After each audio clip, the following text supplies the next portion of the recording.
Section 1. You are going to hear a conversation about renting an apartment. First, you have some time to look at questions 1 to 6.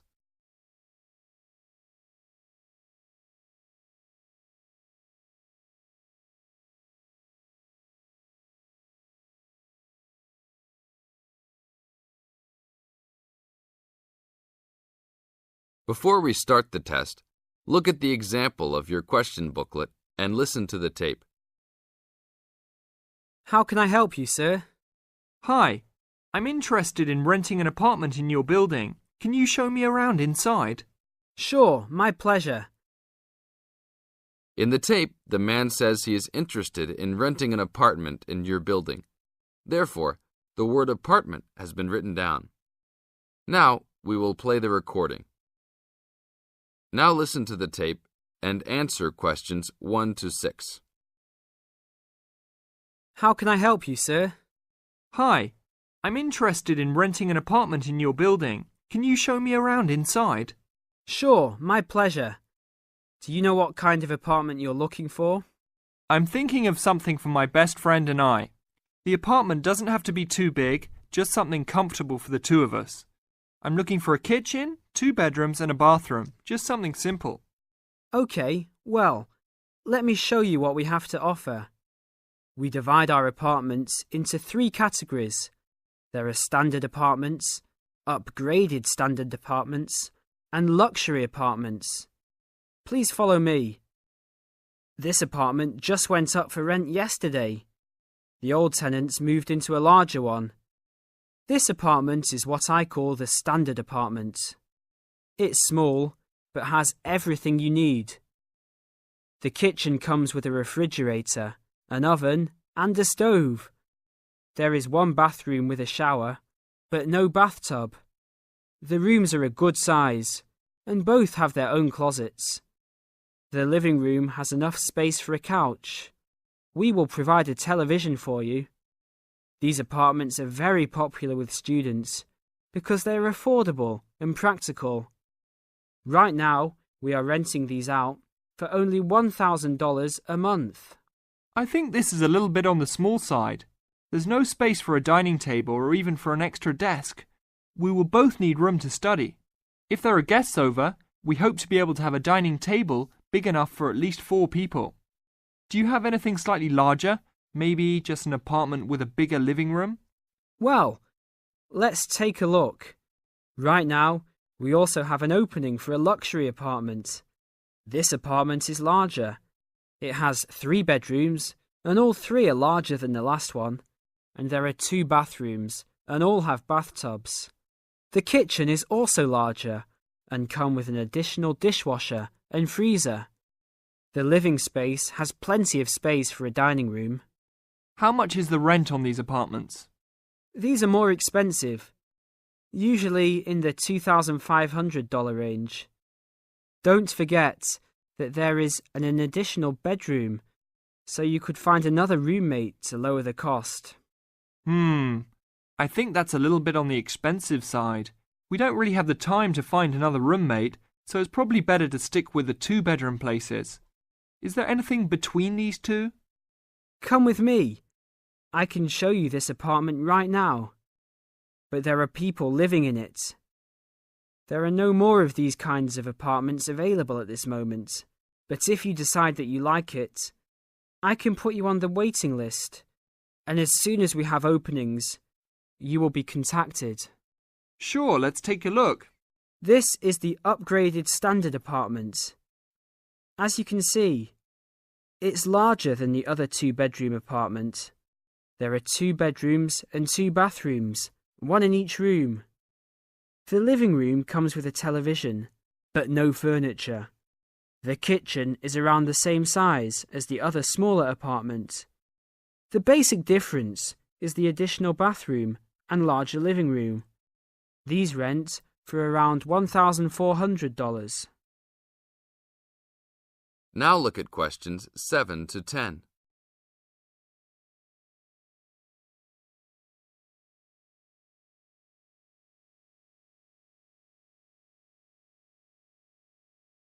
Now listen to the tape and answer questions 7 to 10.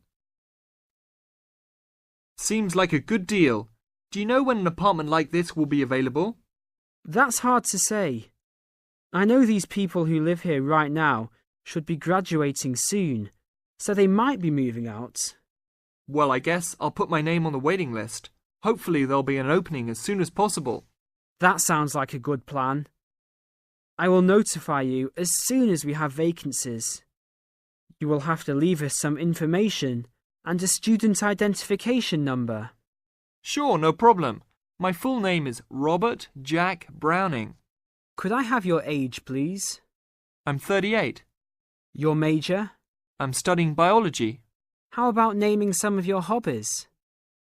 Fishing, golf, watching movies, and spending time with my family. Sounds like a good life. What is the price range of the apartment you are looking for? Somewhere between $1,000 to $1,500. Your student identification number, please? QS 45890. Could you repeat that? QS 45890. Lastly, could you leave us a phone number? Okay, it's area code 236 580 2287. Thank you very much. I will give you a call as soon as possible. This is the end of Section 1. You now have 30 seconds to check your answers.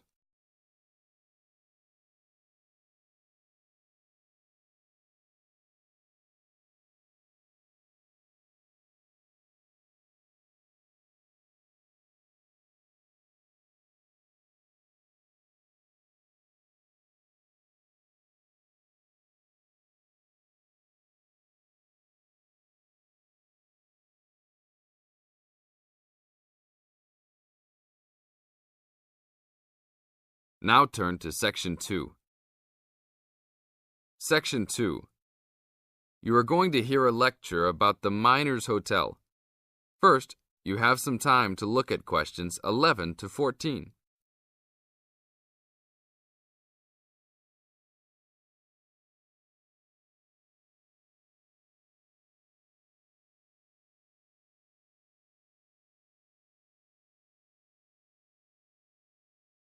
Now listen to the tape and answer questions 11 to 14. Good evening and welcome to the Miner Hotel. We are pleased to have you as our guest. I will give you a brief information session to tell you everything you need to know to make this a pleasant stay. The Miner Hotel was built in the 1850s, during the Gold Rush period, also nicknaming our state the Golden State. People from all over the country and even from other countries came to seek their fortune here in these hills, creating cities overnight. In this city, many Gold Rush hotels soon opened up. This particular hotel was built in 1851, but was destroyed during an earthquake. It was rebuilt in 1995 to recreate the feel of the Gold Rush, complete with articles and actual photographs from during the 1850s. Our hotel is divided into two buildings, one called the Gold Tower and the other is named the Fortune Tower. You will be staying in the Fortune Tower on the 25th floor, complete with great views of the city. Your room is the best room in the hotel, complete with private living room and hot tub. Here is your room card. On the card it will say FT, meaning Fortune Tower. On the bottom of the card it will say 2515. The 25 stands for the 25th floor, and the 15 stands for the 15th room on that particular floor. Now look at questions 15 to 20.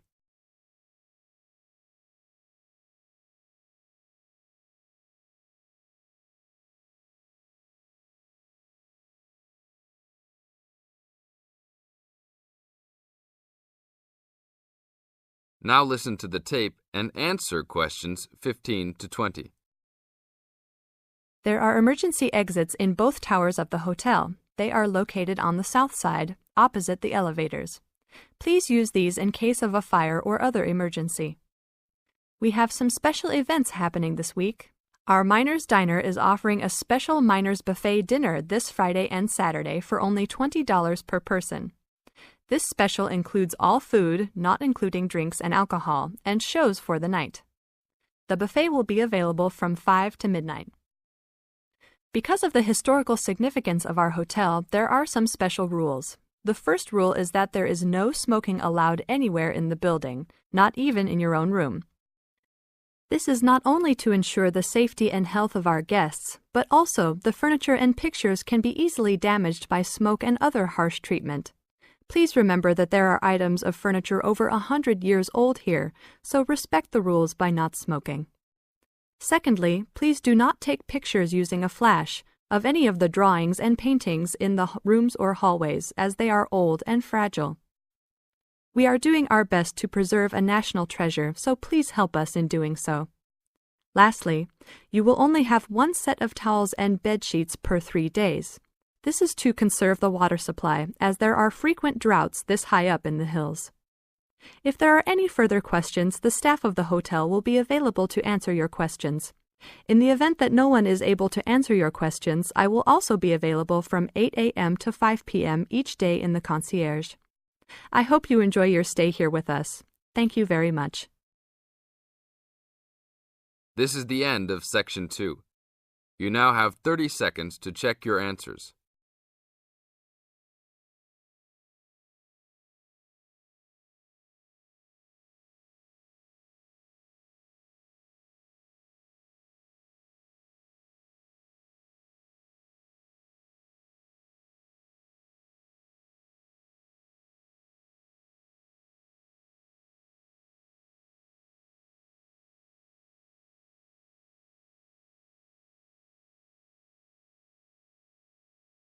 Now turn to Section 3.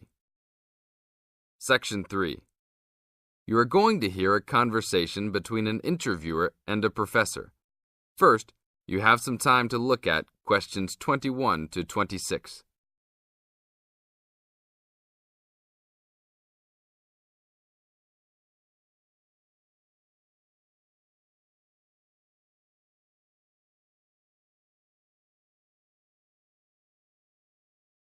Now listen to the tape and answer questions 21 to 26. Today I'm here with Professor Nittick, who is our new university president. He has been a professor for 20 years and teaches many of the best classes on campus. I know many of you have had him as a teacher and know of his brilliance. Good morning, Professor Nittick.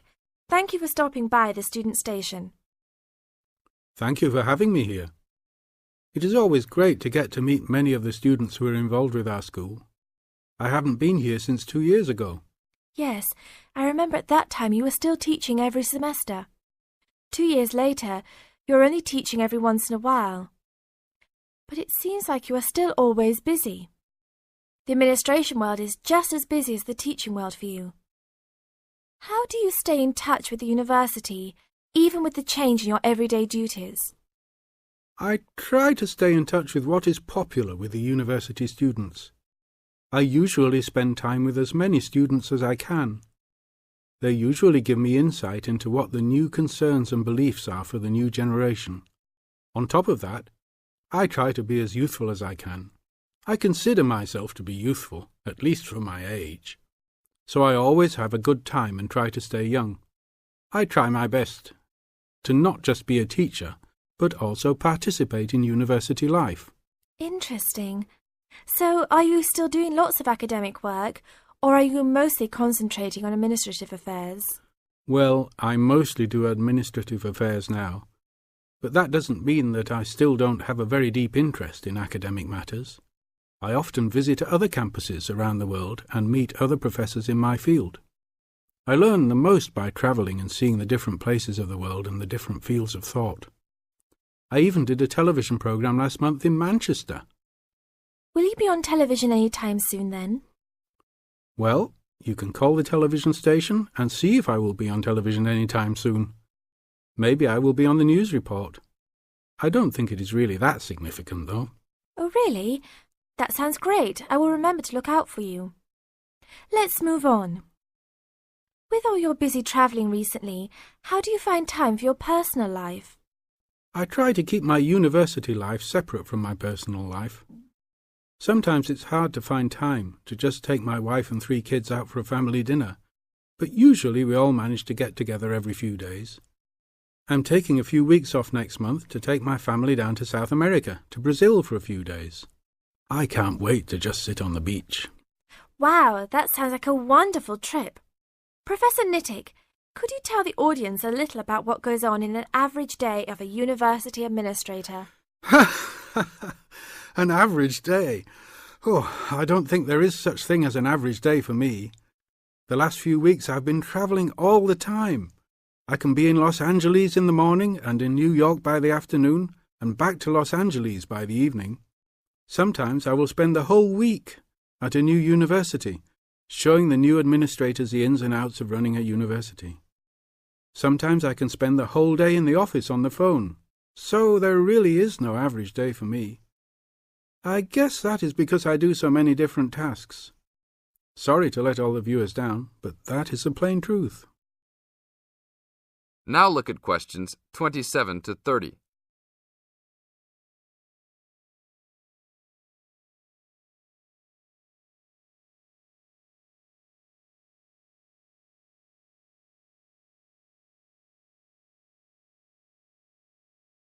Now listen to the tape and answer questions 27 to 30.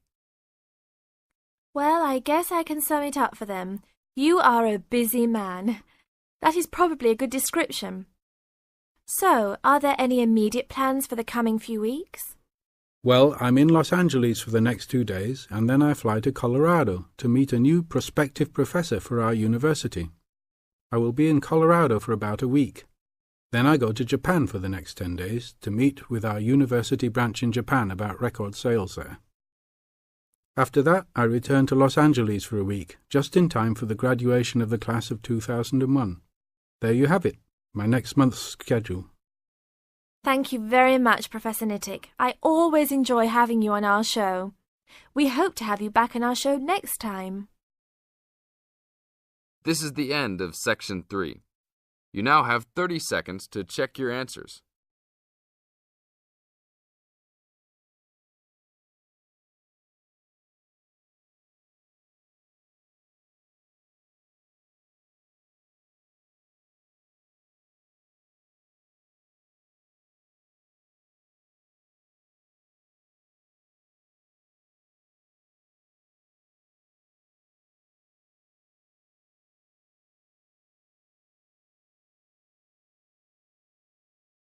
Now turn to Section 4.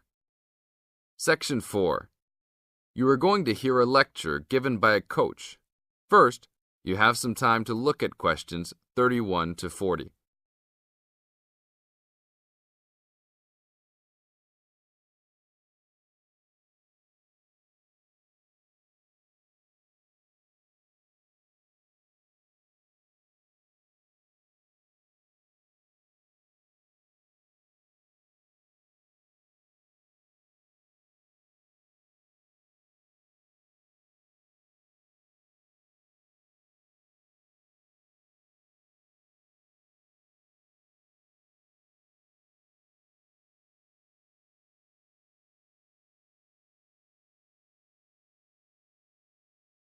Now listen to the tape and answer questions 31 to 40.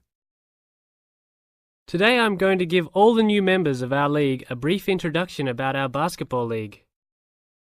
We are a competitive league whose goal is to promote sportsmanship and good health. Founded in 1988 with 4 teams and 30 players, today we have grown to over 20 teams and 200 players. We will accept any player regardless of race or sex, as long as they are a student at this school. There is no maximum age.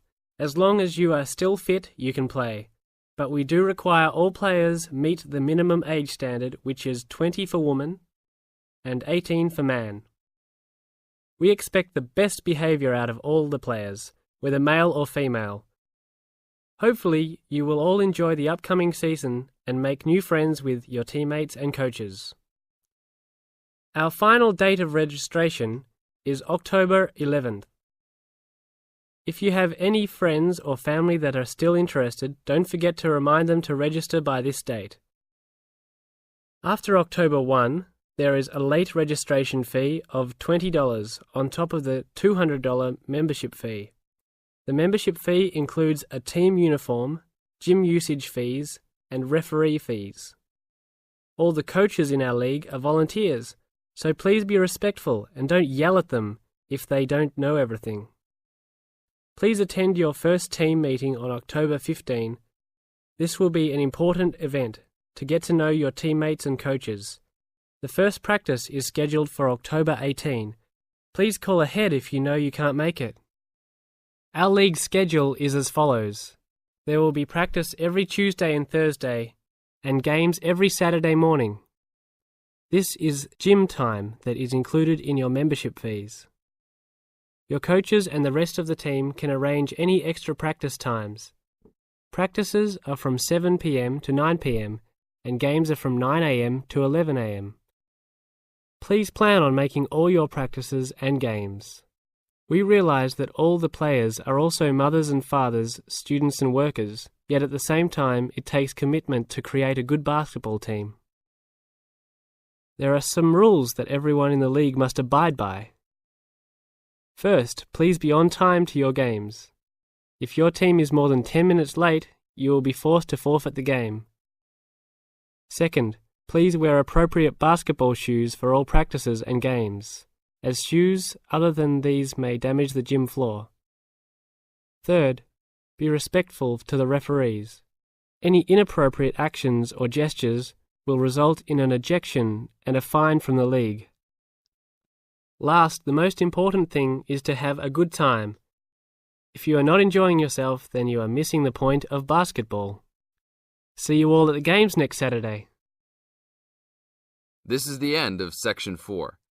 You now have 30 seconds to check your answers.